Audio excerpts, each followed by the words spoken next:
शिवराज्याभिषेक समितीच्या वतीनं 2007 पासून शिवराज्याभिषेक सोहळा सुरुवात झाला। मला आनंदाने सांगायचं आहे की 2007ला एक 2000 शिवभक्त आले होते शिवराज्याभिषेक सोहळा साजरा करण्यासाठी। मागच्या वर्षी शिवराज्याभिषेक सोहळ्याला 6 जूनला 5 लाख लोकांनी उपस्थिती लावली।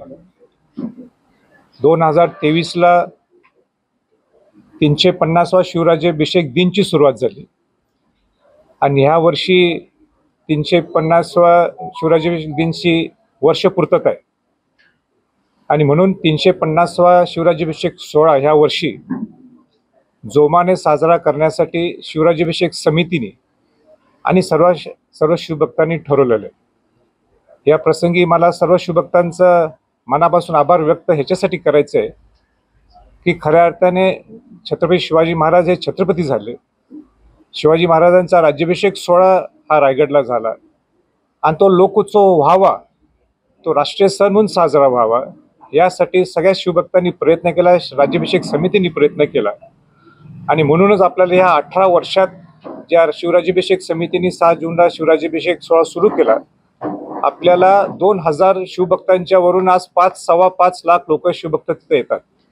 फार मोठं आव्हानात्मक काम आहे।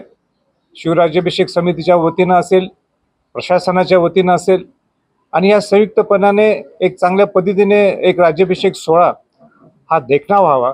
राज्याभिषेक सोहळा हा नुसतं महाराष्ट्रात नाही तर देशात नाही तर जगभरात पोचावा या दृष्टिकोनातून आमचे प्रामाणिक प्रयत्न आहेत आणि परत एकदा सगळ्या शिवभक्तांना मी आवाहन करू इच्छितो की आपण या 350व्या शिवराज्याभिषेक सोहळ्यासाठी आपण मोठ्या संख्येने आनंदाने उत्साहाने शिवाजी महाराजांना वंदन करण्यासाठी, शिवाजी महाराजांना अभिवादन करण्यासाठी आपण यावं।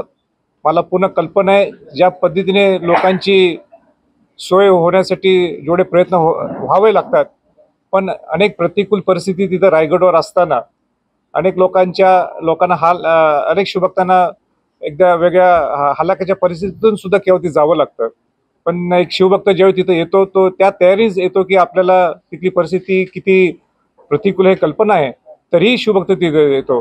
पण जेवढं शक्य होईल तेवढं आम्ही म्हणजे शिवराज्याभिषेक समिती आणि प्रशासनाने सुद्धा चांगल्या पद्धतीने जोडणा केलेली आहे आणि म्हणून मी सगळ्या शिवभक्तांना परत एकदा आवाहन करू इच्छितो की आपण या 350व्या शिवराज्याभिषेक सोहळ्यासाठी आपण मोठ्या संख्येने यावं।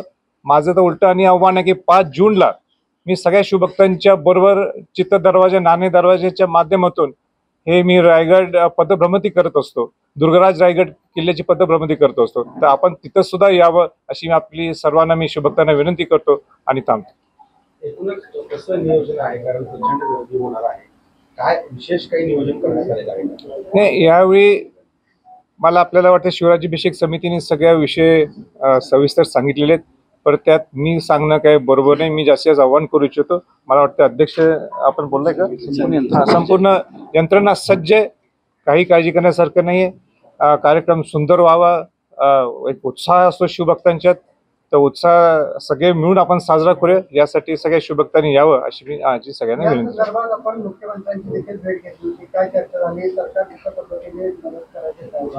मुख्यमंत्र्यांना सुद्धा मी भेटलो, उपमुख्यमंत्री देवेंद्र फडणवीसना सुद्धा मी भेटलो आणि त्यांना खऱ्या अर्थाने सांगितलं की कशा अर्थाने ही कशा पद्धती प्रतिकूल परिस्थिती निर्माण होऊ शकते, किंबहुना दरवर्षी लाखो लोक वाढा लागलेले आहेत। मागच्या वर्षीच 5-5.25 लोक होते।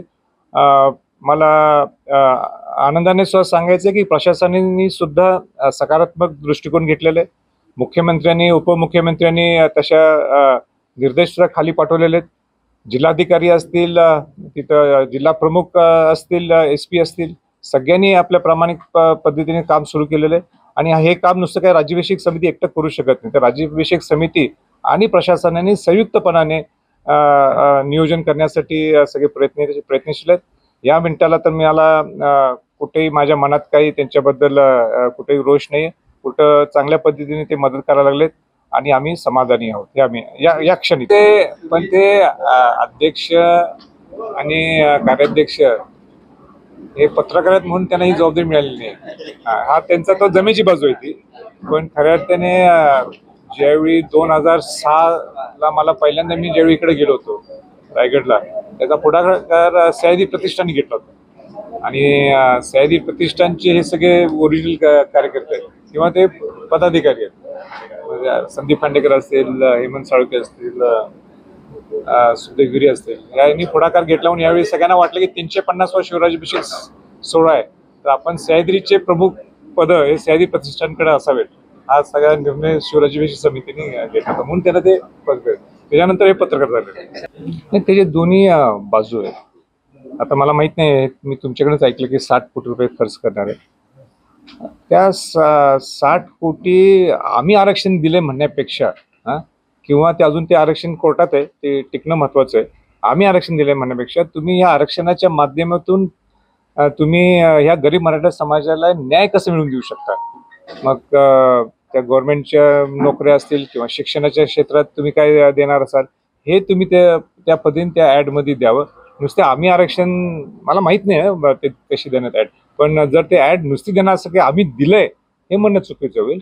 दिलं हे तुमची जबाबदारी, तुमचं कर्तव्य आहे, पण त्याचबरोबर तुम्ही त्या आरक्षणाच्या माध्यमातून काय गरीब मराठ्यांना न्याय मिळवून देणार आहे ह्याच्याबद्दल तुम्ही सविस्तर स्पष्टीकरण त्याच्या ॲडमध्ये दिलं तरी मग माझी काही हरकत नाही. मी राजकारण आणि हा सोहळा केव्हाही मिक्स केलेला नाही आणि करणार सुद्धा नाही. 4 तारीख ही वेगळी आहे आणि 5 आणि 6 हा रायगडचा शिवराज्याभिषेक सोहळा हा वेगळा आहे. शिवराज्याभिषेक राजकारण केव्हा तरी थांबू शकते, पण शिवराज्याभिषेक सोहळा हा थांबणार नाही. आणि म्हणून माझं या प्रसंगी इतकंच आव्हान आहे, जितकं 4 जून माझा महत्त्वाचा असेल, पण सगळ्यात जास्त महत्त्वाचा माझ्या दृष्टिकोनातून सुद्धा हाही मुद्दा महत्त्वाचा आहे की शिवाजी महाराज हे छत्रपती झाले, शिवाजी महाराजांचा राज्याभिषेक सोहळा झाला, शिवाजी महाराजांनी हिंदवी स्वराज्य का आपल्या लोकांसाठी स्थापन करून दिलं, हाच उद्देश ठेवून आम्ही हा शिवराज्याभिषेक सोहळ्याच्या माध्यमातून हा शिवराज्याभिषेक सोहळा सुरू केलेला आहे. जेणेकरून शिवाजी महाराज खऱ्या अर्थाने त्यांचा उद्देश काय होता, शिवाजी महाराजांनी आपलं स्वराज्य, हिंदवी स्वराज्य आपल्यासाठी का निर्माण केलं, हे या शिवराज्याभिषेक सोहळ्याच्या माध्यमातून आम्ही दाखवण्याचा प्रयत्नशील असतो. नाही, दरवर्षी आम्ही सगळ्या मुख्यमंत्री असतील, उपमुख्यमंत्री असतील, खासदार असतील, आमदार असतील, सगळ्यांना आमचे इन्व्हिटेशन्स जातात. पण ह्यावेळी सगळे लोकसभेची सगळी पळापळ असल्यामुळं, धावपळ असल्यामुळं बाहेरचे परदेशातले पाहुणे हे बोलवणं शक्य झालं नाही. कारण का माझे स्वतः सगळ्या राजदूतांची चांगले संबंध आहेत. पूर्वी 3 वर्षाच्या अगोदर मी 7-8 राजदूत तिथं शिवाजी महाराजांना अभिवादन करायला आले होते. छत्रपती शिवाजी महाराजांच्या जयंतीला तर 30 राजदूत जगातले शिवाजी महाराजांना अभिवादन दिल्लीत शिवजयंतीसाठी आले होते सगळे. पण राजदूतांना आम्ही ह्यावेळी पोहोचू शकलो नाही. पण पुढच्या वेळी नक्कीच आपण आणू. 350 नसला तरी पुढच्या वर्षी तरी आपल्याला अनेक राजदूत असतील किंवा अनेक वरचे देशातले प्रमुख लोक असतील ते येतील. पण एकंदरीत हा लोकोत्सव आहे आणि त्याच्यामुळे ज्यांची इच्छा आहे त्यांनी सगळ्यांनी इथं यावं. देशातून सगळे शिवभक्त येतात, परदेशातून सुद्धा अनेक शिवभक्त तिथं नुसतं शिवाजी महाराजांना अभिवादन करण्यासाठी येतात. आणि म्हणून खऱ्या अर्थाने हा शिवराज्याभिषेक सोहळा हा लोकोत्सव झालाय असं म्हटलं तर काही चुकीचं होणार नाही. अशाच ताज्या अपडेटसाठी महासत्ता न्यूजला सबस्क्राईब करा.